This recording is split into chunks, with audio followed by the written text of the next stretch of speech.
পবিত্র ঈদ উল ফিতরকে সামনে রেখে অসচ্ছল, দরিদ্র ও প্রকৃত প্রতিবন্ধী ব্যক্তিদের মুখে হাসি ফোটাতে মানবিক উদ্যোগ নিয়েছে আল-আমিন ইসলামী ফাউন্ডেশন।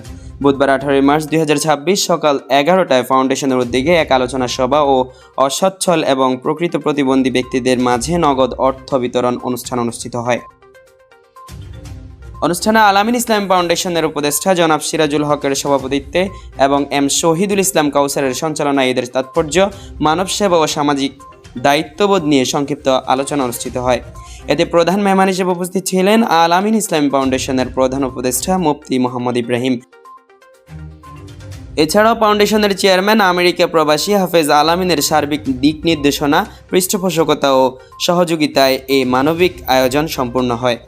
বিশেষ মেহমান হিসেবে উপস্থিত ছিলেন আল-আমিন ইসলামী ফাউন্ডেশনের উপদেষ্টা খন্দকার নূর হোসাইন, মাহবুবুর রশিদ রাজু, বিশিষ্ট সমাজকর্মী জিএম মাহমুদুল হাসান হামিদি, ফাউন্ডেশনের কোষাধ্যক্ষ আনিসুর রহমান খন্দকার, প্রচার সম্পাদক ফখরুল ইসলাম, বিশিষ্ট সমাজসেবক শামসুর রহমান, মনির হোসাইন, নূর মোহাম্মদ সোহেল সহ সামাজিক নেতৃবৃন্দ।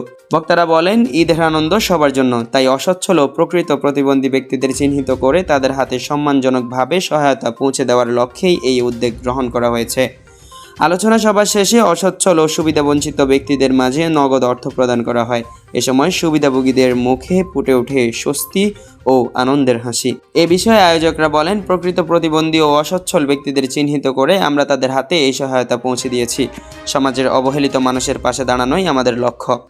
আল-আমিন ইসলামী ফাউন্ডেশন এটা দুস্থ অসহায় মানুষের মানব সেবায় নিয়োজিত। 2002 সাল থেকে তারা আনুষ্ঠানিকভাবে এই সেবামূলক কার্যক্রম পরিচালনা করে যাচ্ছে।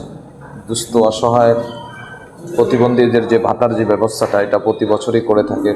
যারা বিশেষ করে সরকারিভাবেও প্রতিবন্ধী হিসেবে স্বীকৃত, যাদের কোনো কর্মক্ষমতা নেই, যারা পুরোপুরিভাবে চলতে ফিরতে অক্ষম, আমরা ওই মানুষগুলোকেই প্রতিবন্ধী হিসেবে নির্ণয় করি এবং নির্বাচিত করার মাধ্যমে এলাকার গণ্যমান্য ব্যক্তিদের উপস্থিতিতে আমরা তাদেরকে এই ভাতা দিয়ে থাকি এবং এই ভাতাটা যথাযথ সম্মানজনক ভাতা।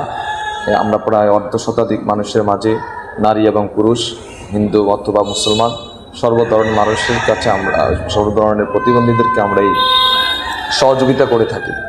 তো ইনশাল্লাহ আল-আমিন ফাউন্ডেশনের উত্তরোত্তর কল্যাণের জন্য আমি দেশবাসী সবার কাছে দোয়া চাই। অন্যদিকে সুবিধাভোগীরা বলেন, আল-আমিন ইসলামী ফাউন্ডেশনের সহায়তা আমরা আগেও অনেকবার পেয়েছি। প্রতি রমজানের মতো এবারও আমরা ইফতার পেয়েছি। ঈদ উপলক্ষে নগদ সহায়তা পেয়ে আমরা খুবই আনন্দিত ও কৃতজ্ঞ। এ সময় তারা আল-আমিন ইসলামী ফাউন্ডেশনের চেয়ারম্যান, আমেরিকা প্রবাসী হাফেজ আল-আমিনের জন্য দোয়া করেন। আসসালামু আলাইকুম। কেমন আছেন? ভালো আছি, আলহামদুলিল্লাহ। নাম কি এবং কোথা থেকে এসেছেন? রফিকুল্লাহ, সফিদের বাড়ি। আচ্ছা, এই যে আল-আমিন ভাই যে সহায়তা করছেন, আসলে ঈদের আগে এই সহায়তা আপনার কাছে কেমন লাগছে? খুব ভালো লাগছে। উনি তো সবসময় সহায়তা করেন, আলহামদুলিল্লাহ ভালো লাগছে। আমি দোয়া করি। ইব্রাহিম খলিল, নোয়াখালী টাইম, নোয়াখালী।